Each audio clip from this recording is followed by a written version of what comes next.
আসসালামু আলাইকুম। আচ্ছা, আমি এই ভিডিওতে কথা বলার চেষ্টা করব বুয়েট প্রিলি 2021-22 সালের যে পরীক্ষাটা হবে 4 তারিখ, মানে আজকে 20 তারিখ হইলে আর 2 সপ্তাহ পরীক্ষার সময় আছে।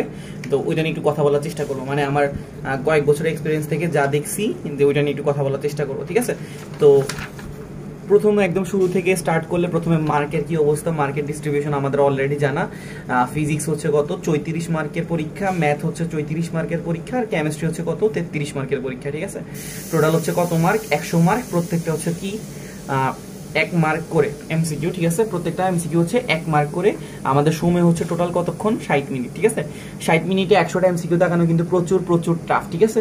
তো এটা নিয়ে একটু কথা বলবো না, সমস্যা নেই। লাস্টের পার্টে আমরা কিভাবে টাইমটা ডিভাইড করতে পারি বা কিভাবে দাগাইতে পারি বা কোন স্ট্র্যাটেজিটা ফলো করবে, এটা লাস্টে কথা বলবো।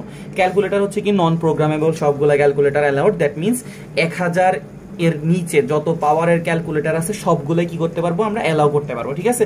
লাইক ধরো 991 ইএস বা 991 ইএস প্লাস, তারপরে 100 এমএস, 100 ইএস, যাই ইউজ করো কোনো সমস্যা নেই। মানে 1000 এর নিচে যত পাওয়ারের ক্যালকুলেটর আছে সবগুলো নন প্রোগ্রামেবল।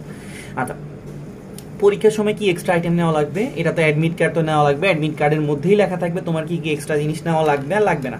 তো তুমি চাইলে তোমার সেফটি হিসেবে যদি তোমার HSC registration card, admit card ওগুলো নিতে পারো, কোনো সমস্যা নেই। যদি স্যার বলে রাখতে তাহলে রাখবা, আর নাইলে তোমাকে স্যার বলবে যে সামনে এগুলো অ্যালাউ না, তোমাকে সামনে যেয়ে রেখে আসবে। এটা নিয়ে কোনো টেনশন নেওয়ার কিছু নেই।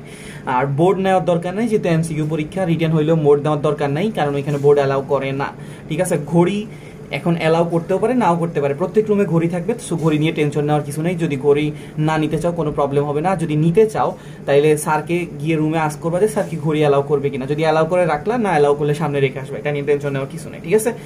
নেগেটিভ মার্কিং তো অলওয়েজ কি 0.25 করে, তার মানে 4টা ভুল গেলে 1 মার্ক কাটা যাবে, ঠিক আছে? কাট মার্কের কথা যদি বলি, গত বছর 4টা শিফটের প্রিলি ছিল, তাই তো? গত বছর প্রিলি কয়টা শিফটে ছিল? 4টা শিফটে। ফার্স্ট শিফটের প্রশ্নটা বেশি কঠিন ছিল, সেকেন্ড শিফট ছিল, তারপরে ছিল কি থার্ড শিফট, ঠিক আছে? থার্ড আর ফোর্থ, মোটামুটি থার্ড আর ফোর্থের প্রশ্নটা একটু মোটামুটি ইজি ছিল, আর ফার্স্টের শিফটে সবচেয়ে কঠিন ছিল, সেকেন্ডটা একটু মোটামুটি কঠিন ছিল, ঠিক আছে?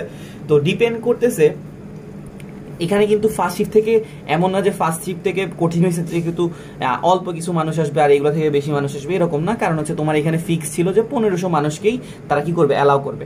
এই বছর তো 2টা শিফটে পরীক্ষা হবে, তাহলে ফার্স্ট শিফট আর সেকেন্ড শিফট প্রত্যেক শিফট থেকে কি হবে, 3000 করে মানুষকে অ্যালাউ করবে রিটেন দেওয়ার জন্য, ঠিক আছে? 3000 করে মানুষকে কি করবে, অ্যালাউ করবে। তো এটা নিয়ে টেনশন নেওয়ার কিছু নেই, কারণ কঠিন হইলে যেখানে মানে যেই শিফটের প্রশ্ন কঠিন হবে ওইখানে কাটমার্ক কম হবে, আর যে শিফটের প্রশ্নটা সোজা হবে ওইখানে কাটমার্ক বেশি হবে, ঠিক আছে? তো অন অ্যান অ্যাভারেজ যদি দেখো, তোমার 60 থেকে 65% মার্কটা হচ্ছে সেফ, ঠিক আছে? প্রশ্ন সোজা বলো কঠিন বলো, 60 থেকে 65%টা সেফ। যদি অতিরিক্ত সোজা হয়ে যায় তাহলে 70% আপ লাগে, ঠিক আছে?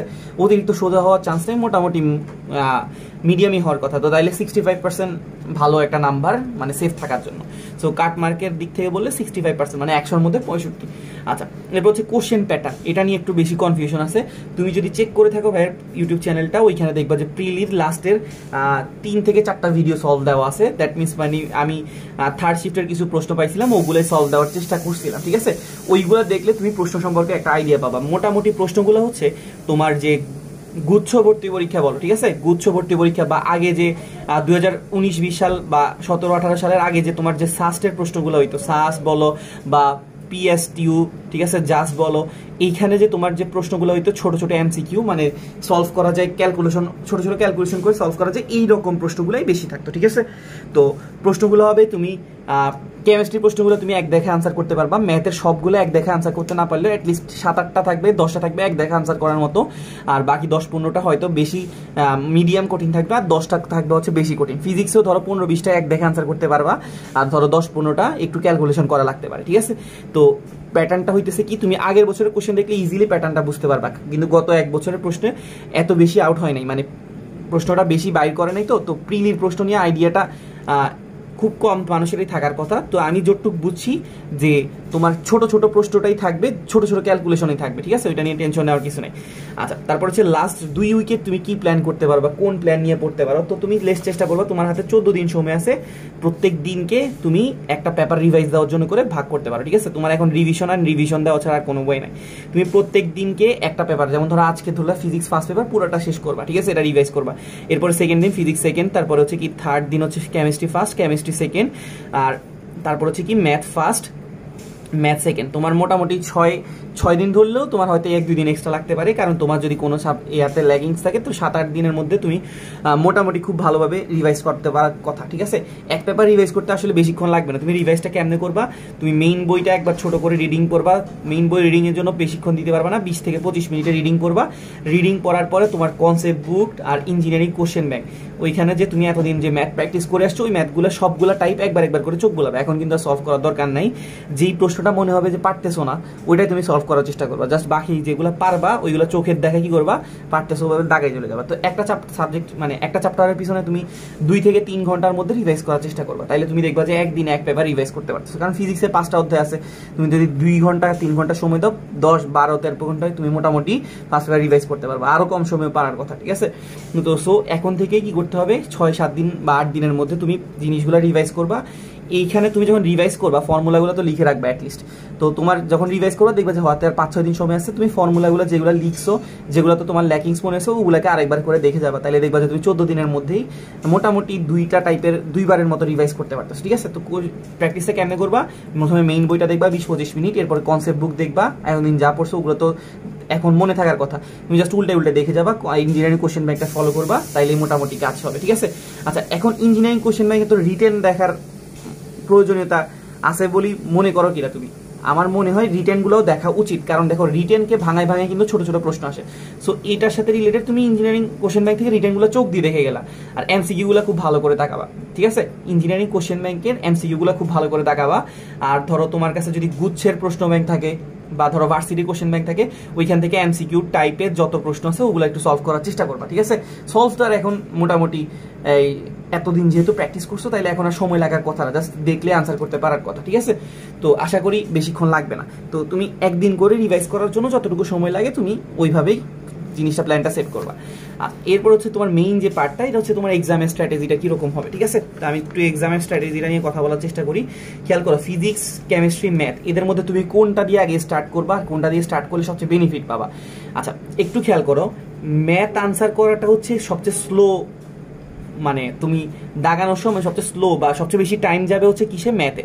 তবে ম্যাথের আনসারটা কারেক্ট হওয়ার অ্যাকুরেসি সবচেয়ে বেশি। কি বলছি খেয়াল করো, ম্যাথটা আনসার করবা স্লো, মানে আনসার করতে সময় যাবে বেশি, বাট অ্যাকুরেসি কি হবে কম বেশি হবে। ঠিক আছে, ম্যাথটা আনসার করবা হচ্ছে কি তোমার টাইম লাগবে বেশি, আবার অ্যাকুরেসিও কি হবে বেশি। কিন্তু দেখো ফিজিক্স আর কেমিস্ট্রি তুমি খুব ফাস্ট আনসার করতে পারবা, বাট এখানে তোমার অ্যাকুরেসি কিন্তু কি হয়ে যাবে, কমে যাবে। ঠিক আছে, তা আমি এখন তোমাকে তাহলে একটু সেট করে দেওয়ার চেষ্টা করতেছি, মানে আমার দিক থেকে, তুমি চাইলে চেঞ্জ করতে পারো। আমার দিক থেকে সবার আগে আনসার করা উচিত কোনটা, কেমিস্ট্রিটা, কারণ কেমিস্ট্রিটা এক দেখায় আনসার করা যায়। ঠিক আছে, তোমার এটার সাথে বিক্রিয়া করে, এটার সাথে বিক্রিয়া করে না, তাহলে এই কোন মূল্যটা হবে তুমি জাস্ট দেখাই পারবা, নিচের কোনটা ইলেকট্রোফাইল, নিচের কোন কার্বোকার্বনটা বেশি স্থায়ী, SN2 কোন রিঅ্যাকশন দিবে, কত ডিগ্রিগুলো SN2 দিবে। ঠিক আছে, নিচের কোনটা আয়োডোফর্ম রিঅ্যাকশন দিবে, তুমি জাস্ট এক দেখাই কি করতে পারবা, আনসার করতে পারবে। এখানে কোনো ক্যালকুলেশনের প্রয়োজন হয় না ম্যাক্সিমাম প্রশ্নে। ঠিক আছে, তো আমি আশা করতেছি যে 20 থেকে 25টা মোটামুটি প্রশ্ন থাকবে যেই কেমিস্ট্রির, যেগুলো তুমি এক দেখে আনসার করতে পারবা। বাকি ধরো 12 থেকে 15টা 10টা এরকম একটু তোমার কাছে টাফ লাগতে পারে। তো এইগুলো সমস্যা নেই, তুমি দাগায় তো রাখার পর তুমি একটা পরীক্ষাকে তুমি 2টা স্টেপে দিবা। প্রথম স্টেপে যেগুলো এক দেখে আনসার করা যায় শিওর চান্স, ওগুলোকে দিয়ে দেওয়ার চেষ্টা করবা। পরে যখন থ্রো যাবা তখন তোমার কাছে মোটামুটি একটু কম শিওর বা একটু ক্যালকুলেশন করা লাগবে, ওই রকমগুলো আনসার করবা। তো প্রথমে তোমাকে কি বললাম, 20 থেকে 25টা মানে শেষ হয়ে যাওয়ার কথা প্রথম 10 মিনিটে। ঠিক আছে, প্রথম 10 মিনিটে খুব ক্রুশিয়াল, কারণ হচ্ছে তুমি এই 10 মিনিটে 20 থেকে 25টা কারেক্ট আনসার দাগাইতেছো। ঠিক আছে, খেয়াল রাখবা। এরপর তুমি চলে যাবে ফিজিক্সেও দেখবা যে 34টার মধ্যে অ্যাটলিস্ট 20টা মোটামুটি ছোট ক্যালকুলেশন বা ছোট মানে এক দেখায় নিচের কোন মহাকর্ষ বলটা কোন কারণে সৃষ্টি হয়, বা ছোট ছোট ক্যালকুলেশন 2-3টা ডাটা দিয়ে তোমাকে কিছু ডাটা দিয়ে তোমাকে বললো যে এটা বাইর করতে। ঠিক আছে, বা তোমাকে বললো যে একটা ইটা এরকম আছে, এটাকে এরকম থেকে এরকম করার জন্য কতটুকু কাজ করা লাগছে, তুমি ছোট জাস্ট MGH এর মধ্যে ডাটা বসে অঙ্কগুলো করতে পারবা। তো 20টা ম্যাথ করতে তোমার এখানে 10 মিনিট লাগলো, এখানে তোমার অ্যাটলিস্ট 15 মিনিট লাগবে, কারণ এখানে একটু ক্যালকুলেশন ব্যাপার আছে। ঠিক আছে, তো তোমার 25 মিনিট সময় আমি আশা করতেছি 45 থেকে 50টা MCQ হয়ে যাওয়ার কথা। আর এরপরে তুমি কি করবা, বাকি 15 মিনিট দিবা হচ্ছে তোমার বাকি 15 থেকে 20 মিনিট সময় ইউজ করবা হচ্ছে তোমার ম্যাথে। ঠিক আছে, 15 থেকে 20 মিনিটে কি করবা, ম্যাথে তোমার ছোট ছোট ক্যালকুলেশন যেগুলো আছে, যেগুলো তুমি তাড়াতাড়ি করতে পারো, বড় একদম বিশাল ক্যালকুলেশন, তোমার একটা প্রশ্ন দেখে মনে হচ্ছে তোমার এই প্রশ্নটা সলভ করতে 3 থেকে 4 মিনিট যাবে, ওটা স্কিপ করে রাখবা, দাগে রাখবা যে পরে করবা সময় পাইলে। তো তুমি কি করবা, প্রথমত যেগুলো ছোট ছোট ক্যালকুলেশন করে সলভ করা যায় ওগুলো সলভ করে ফেলবা, ঠিক আছে। তো আমি আশা করতেছি 34টার মধ্যে 15 থেকে 20টা ইজিলি পারার কথা, ঠিক আছে। তো এই 15-20 বা এখানে 15-20 এখানে 15-20 ধরলাম, এগুলো যদি তুমি অ্যাকুরেটলি আনসার করতে পারো তোমার কিন্তু চান্স হওয়ার পার্সেন্টেজ অনেক বেড়ে যাবে, মানে 90% আপ। কিন্তু যদি এখান থেকে যত ভুল হবে তোমার পার্সেন্টেজটা কমতে থাকবে। তার মানে তোমার যে সেকেন্ড স্টেপটা এখনো কিন্তু বাকি আছে, খেয়াল করো। তোমার 15 মিনিট এখানে আমি ধরছি, এখানে 10 মিনিট ধরছি, এখানে আমি 20 মিনিট ধরলাম, 15 থেকে 20 মিনিট। তাহলে 20-15 কত চাচ্ছে 35 আর 10 45, তার মানে তোমার এখনো 15 থেকে 20 মিনিট সময় হাতে থাকার কথা। তুমি এবার সেকেন্ড থ্রো যাবা, তোমার প্রথম থ্রোতে অনেকগুলো প্রশ্ন তোমার একটু অপরিচিত মনে হলো, সেকেন্ড থ্রোতে দেখবা যে ওগুলো কিন্তু পরিচিত। তুমি এখানে যে 20-25টা দাগাইছো, তোমার এখানে আরো 2-3টা সোজা লাগতে পারে, তুমি দেখলা যে ওই 2-3টা ছোট ক্যালকুলেশন করে হয়ে যেতেছে। এখানেও তোমার 2-3টার মধ্যে দেখলা যে আরো ছোট ক্যালকুলেশন করলে হয়ে যাবে। ম্যাথে তোমার প্রথমে থ্রোতে যেগুলো তোমার কাছে আনকমন মনে হয়েছে, তোমার পরের থ্রোতে দেখা যাবে যে কমন মনে হতে পারে। তুমি দেখবা যে যেখানে 60টা দাগাইছিলা শেষে আরো 15-20 মিনিট দেখার পরে আরো 20 থেকে 18 থেকে 20টা দাগাইতে পারছো। তোমার 100টার মধ্যে 80টা দাগানো একটা গুড এনাফ মানে সিকিউর পজিশন, ঠিক আছে। যদি 80টার মধ্যে তোমার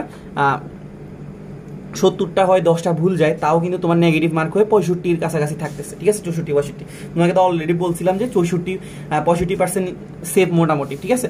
তো এমন না যে 80টাই দাগাইতে হবে, এর থেকে বেশি দাগাইতে পারো যদি তুমি ভালো পারো, আর যদি তুমি সময় কম পাও তাহলে আরেকটু কমে আসতে পারে, ঠিক আছে। তবে মোটামুটি চেষ্টা করবা এই রকম রেঞ্জেই যাওয়া, ঠিক আছে। তো আশা করি আমি তোমাকে বোঝাইতে পারছি কি কি কাহিনী। প্রিভিয়াস ইয়ার্সের কোশ্চেনগুলো দেখবা, ঠিক আছে। তো আশা করি তোমার জন্য খুব ভালো হবে, ঠিক আছে। তো ভিডিও দেখার জন্য ধন্যবাদ। কোনো সমস্যা থাকলে ভাইকে জানাইতে পারো, ফ্রেন্ডদের সাথে প্রচুর পরিমাণে শেয়ার করবা, ঠিক আছে। আল্লাহ হাফিজ।